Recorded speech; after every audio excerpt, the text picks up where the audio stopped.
जय हिंद जय भारत साथियों, वैष्णवी ग्रुप के यूट्यूब प्लेटफॉर्म पर आपका हार्दिक स्वागत है। फ्रेंड्स, आज का जो हम टॉपिक लेकर आए हैं वो हम लेकर आए हैं एमपीपीएससी प्री मध्य प्रदेश का इतिहास संस्कृति एवं साहित्य यूनिट 2। जो हमारी एमपीपीएससी प्री की एग्ज़ाम्स जो होती हैं उसकी जो यूनिट 2 होती है, यानी कि ये 2025 में जो आने वाली हमारी प्री है उसके लिए हम क्लासेस लेकर आए हैं। और ये जो टॉपिक होता है ये आपके मेंस में भी काफ़ी इंपॉर्टेंट टॉपिक होता है, यानी कि मध्य प्रदेश के साहित्य है ना। साहित्य यानी कि साहित्यकार कौन कौन से रहे, उनके कौन कौन से साहित्यिक कृतियाँ रही हैं। सो हम स्टार्ट कर रहे हैं मध्य प्रदेश का इतिहास संस्कृति एवं साहित्य यूनिट 2 में जो पहला टॉपिक हम स्टार्ट कर रहे हैं आज, वो कर रहे हैं मध्य प्रदेश के साहित्यकार, उनकी कृतियाँ। मध्य प्रदेश के साहित्यकार की अगर बात हम करते हैं तो प्राचीन आते हैं, आधुनिक संदर्भ में आते हैं और मध्ययुगीन और जो लोक साहित्यकार भी मध्य प्रदेश में रहे हैं। सो हम प्राचीन साहित्यकार में जो सबसे पहले हम पढ़ने जा रहे हैं, आज जो हम डिस्कस करने जा रहे हैं वो है कालिदास। कि कालिदास ने कौन कौन से जो महाकाव्य, खंडकाव्य और नाटकों की रचना की। तो कालिदास की अगर बात हम करें तो ये है प्राचीन साहित्यकार की श्रेणी में आते हैं।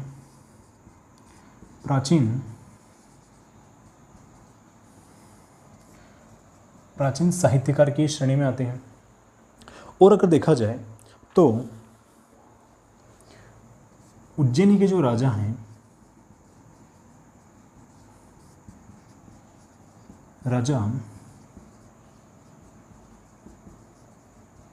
विक्रमादित्य के नवरत्नों में क्या होते हैं, कालिदास शामिल होते हैं। इन्हें भारत का जो है शेक्सपियर भी कहा जाता है।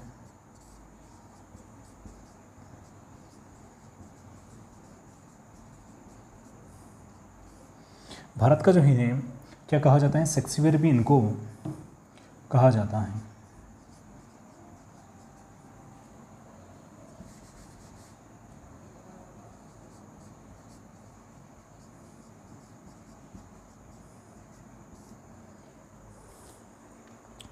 अब अगर कालिदास की रचनाओं की अगर बात हम करते हैं तो सबसे पहले इनकी जो रचनाएं आती हैं, उन रचनाओं में हम ले रहे हैं पहले महाकाव्य। महाकाव्य में फ्रेंड्स इनके दो महाकाव्य आते हैं। एक जो आता है वो आता है रघुवंशम।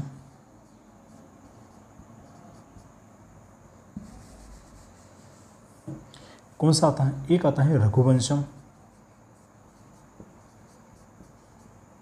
रघुवंशम। और एक और आता है इनका महाकाव्य, वो आता है कुमार संभवम।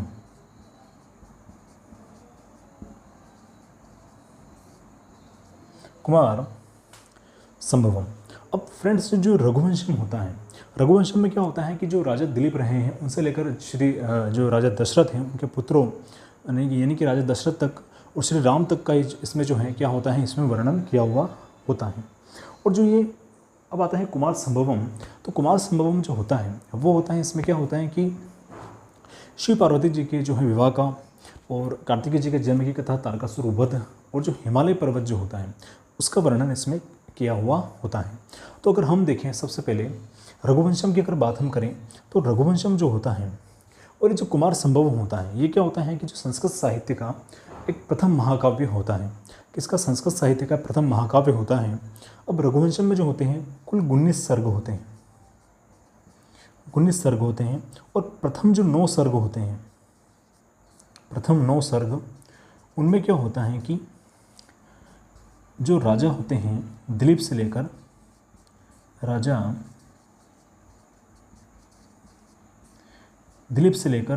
राजा दशरथ तक का वर्णन इसमें होता है। किन सर्ग में, प्रथम जो 9 सर्ग आते हैं उनमें। फिर जो 6 सर्ग आते हैं, 6 सर्ग जो होते हैं वो श्री राम जी के, इसमें श्री राम जी का जो है वर्णन होता है, उनके चरित्र का वर्णन इसमें होता है ना। राम जी के चरित्र का इसमें क्या होता है, वर्णन होता है। फिर जो 2 सर्ग आते हैं उसमें क्या होता है कि श्री राम जी के जो उत्तराधिकारी रहे हैं, उत्तराधिकारी जो रहे हैं उनका इसमें वर्णन होता है। तो ये है क्या, महाकाव्य यानी कि रघुवंशम। फिर जो अगर बात हम करें कुमार संभवम की, तो कुमार संभवम जो होता है ये संस्कृत साहित्य का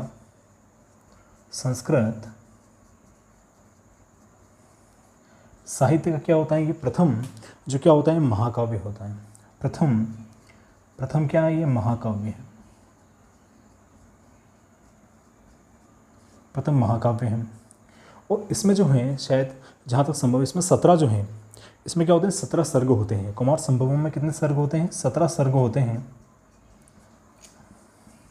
और इसमें क्या होता है कि शिव पार्वती जी के विवाह की, इसमें शिव पार्वती जी के विवाह का इसमें वर्णन होता है। इसमें भगवान जो कार्तिकेय होते हैं, कुमार कार्तिकेय जो होते हैं, उनके जन्म का क्या होता है इसमें वर्णन होता है, जन्म की कथा होती है इसमें। फिर इसमें तारकासुर वध की जो है इसमें कथा होती है। तो ये है कुमार संभवम। और कुमार संभवम में ही जो प्रथम सर्ग है उसमें हिमालय के जो पर्वत है उसका वर्णन इसमें किया गया है। सो फ्रेंड्स, ये है कालिदास जो है प्राचीन साहित्यकार कहे जाते हैं। उज्जैन के राजा हैं, विक्रमादित्य के नवरत्नों में इनको शामिल किया गया है। भारत के शेक्सपियर भी इनको कहा जाता है। इनकी रचनाओं में महाकाव्य की अगर बात हम करें, 2 महाकाव्य हैं, रघुवंशम, कुमार संभवम। रघुवंशम में 19 सर्ग होते हैं और प्रथम 9 सर्ग में राजा दिलीप से लेकर श्री राजा दशरथ तक की जो है इनके चरित्र का, यानी कि जो जीवन जो कथा है उनका वर्णन होता है। 6 सर्ग में श्री राम जी के चरित्र का वर्णन होता है और 2 सर्ग जो होते हैं उनमें श्री राम जी के जो उत्तराधिकारी रहे उनका वर्णन होता है। फिर जो नेक्स्ट हम देखें वो है कुमार संभवम। कुमार संभवम जो है वो संस्कृत साहित्य का प्रथम महाकाव्य होता है। इसमें 17 सर्ग होते हैं। भगवान श्री पार्वती जी के विवाह का क्या होता है इसमें कथा होती है। कुमार कार्तिकेय जी के जन्म की इसमें कथा होती है। तारकासुर वध की जो है इसमें कथा होती है। साथ ही साथ जो है प्रथम सर्ग में हिमालय पर्वत का वर्णन भी जो है कुमार संभवम में किया गया है। अब जो नेक्स्ट आती है वो आती है इनके नाटक। इनके नाटक की अगर बात हम करें,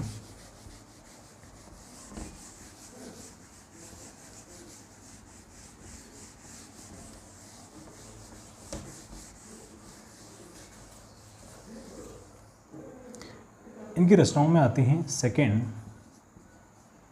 वो है नाटक। नाटक में एक आता है इनका मालविकाग्निमित्रम या अभिज्ञान शाकुंतलम।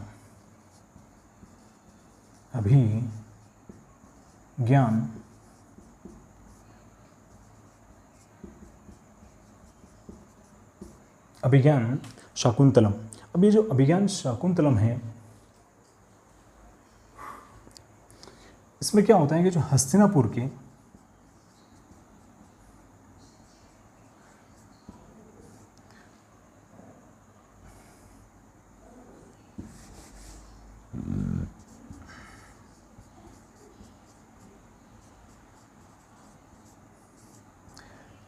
के राजा रहे हैं। हस्तिनापुर के जो राजा हैं वो हैं दुष्यंत और महर्षि कण्व की जो कन्या होती है,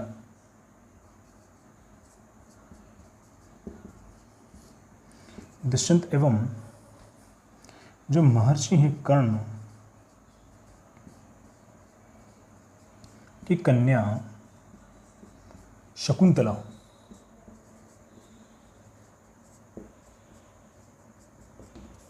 शकुंतला की जो है प्रेम कहानी का जो है इसमें क्या होता है, नाटक में क्या होता है इसमें वर्णन होता है, किसमें, अभिज्ञान शाकुंतलम में। फिर जो आता है फिर जो नेक्स्ट आता है वो आता है मालविकाग्निमित्रम।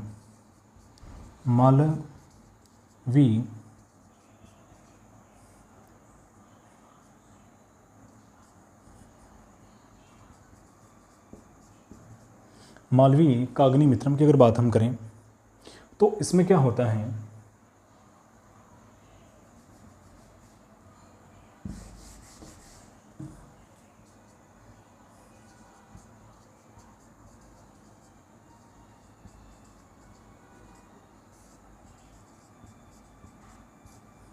तो मालविका अग्निमित्रम।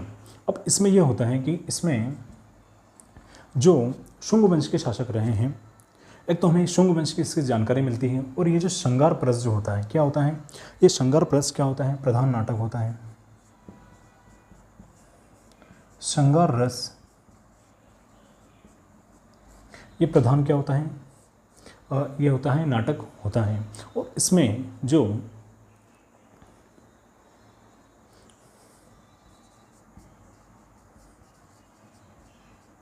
मालविका एवं जो शुंग वंश के शासक हैं, शुंग शासक,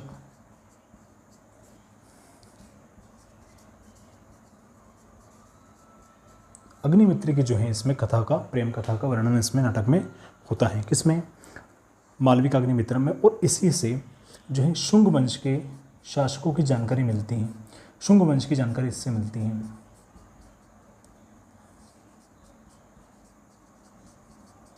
की जानकारी जो होती है किससे मिलती है? वो मालविका अग्निमित्रम से मिलती है। तो एक है अभिज्ञान शाकुंतलम, जिससे हस्तिनापुर के जो राजा हैं दुष्यंत और जो है महर्षि कर्ण की जो कन्या है वो शकुंतला, उनके जो प्रेम कथा का वर्णन इसमें होता है। मालविका अग्निमित्रम में अगर देखा जाए तो श्रृंगार रस प्रधान जो है क्या है ये नाटक होता है। और मालविका एवं जो शुंग वंश के शासक हैं अग्निमित्र, उनकी जो इसमें प्रेम कथा का वर्णन है और शुंग वंश की जानकारी जो होती है वो हमें मालविका अग्निमित्रम से जो क्या होती है, प्राप्त होती है। अब जो आता है वो आता है विक्रम मौर्य शियम।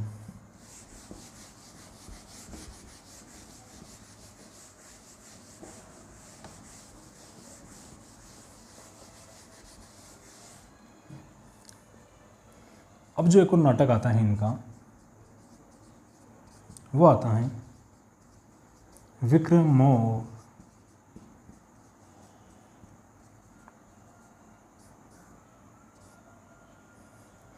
मौर्य व शियम। इसमें क्या होता है कि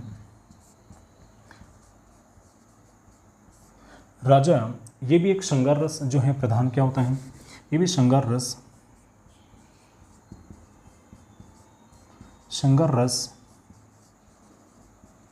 प्रधान क्या होता है, विक्रम मौर्य जो है, शियम जो है, मौर्य व शियम, एक नाटक होता है कालिदास जी का। और ये भी श्रृंगार रस प्रधान क्या होता है, नाटक होता है। और इसमें जो होता है राजा पुरुरवा और जो रानी है उर्वशी, राजा पुरुरवा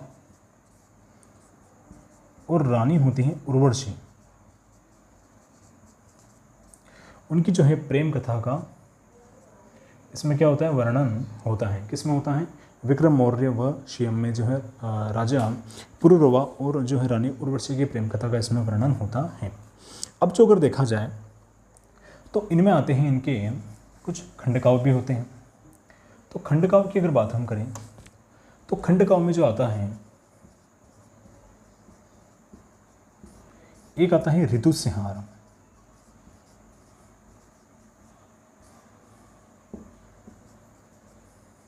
ऋतुसंहारम या ऋतुसंहार।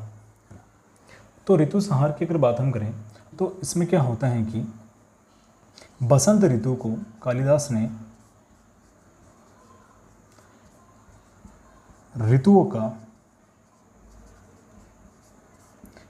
क्या कहा है, राजा कहा है। किसको कहा है? बसंत ऋतु को जो है ऋतुसंहार में जो है वो ऋतुओं का राजा कहा गया है। किसको? बसंत ऋतु को। और ये किसने कहा है? ये कालिदास जी ने कहा है। किसमें? उनके खंडकाव्य में ऋतुसंहार में। और अगर देखा जाए इसी में जो है 6 ऋतुओं का वर्णन आता है।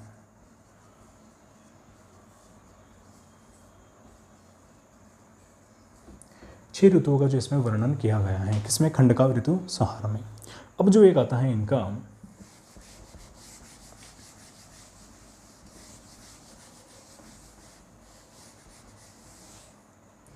खंडकाव्य की अगर बात हम करें, एक आता है मेघदूतम, है ना। क्या आता है? मेघदूतम।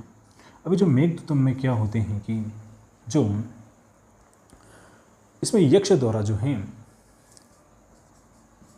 इसमें यक्ष द्वारा अपनी जो है प्रेमिका को, किसके द्वारा? यक्ष द्वारा इनकी प्रेमिका को जो है,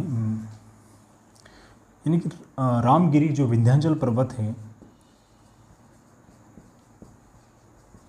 विंध्याचल पर्वत से हिमालय तक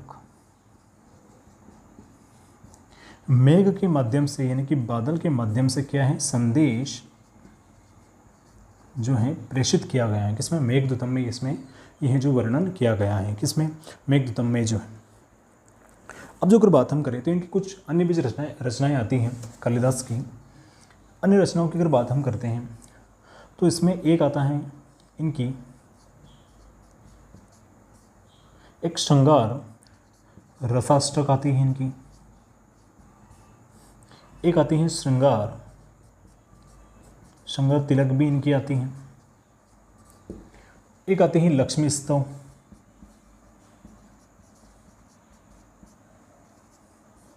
लक्ष्मी स्तव भी इनका होता है। एक जो देखा जाए तो एक इनका जो आता है वो आता है राक्षस काव्य भी इनका आता है।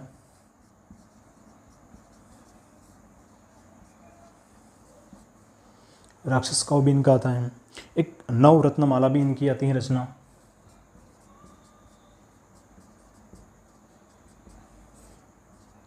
नवरत्न माला। फिर जो अगर देखा जाए तो चंडिका दंडक भी इनकी आती है। चंडिका दंडक इनकी क्या होती हैं, जो हैं इनकी रचनाओं में शामिल होते हैं।